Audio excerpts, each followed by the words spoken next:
بسم اللہ الرحمن الرحیم۔ ناظرین گرامی، 5 نمازوں کے خوبصورت مثال۔ رسول اللہ صلی اللہ علیہ وسلم نے فرمایا، اگر تم میں سے کسی کی دروازے کے ساتھ نہر ہو اور وہ روزانہ 5 بار اس نہر میں نہاتا ہو تو تمہارا کیا خیال ہے کہ کیا اس کا کوئی میل کچیل باقی رہے گا، یعنی اس پر کوئی گندگی باقی رہے گا؟ صحابہ کرام نے عرض کیا، اس کا تو کوئی میل کچیل باقی نہیں رہے گا۔ آپ صلی اللہ علیہ وسلم نے فرمایا، یہی مثال 5 نمازوں کی ہے، اللہ تعالیٰ اس کے ذریعے تمام گناہوں کو مٹا دیتے ہیں۔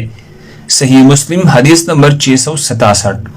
اللہ ہم سب کو اس پر عمل کرنے کی توفیق عطا فرمائے۔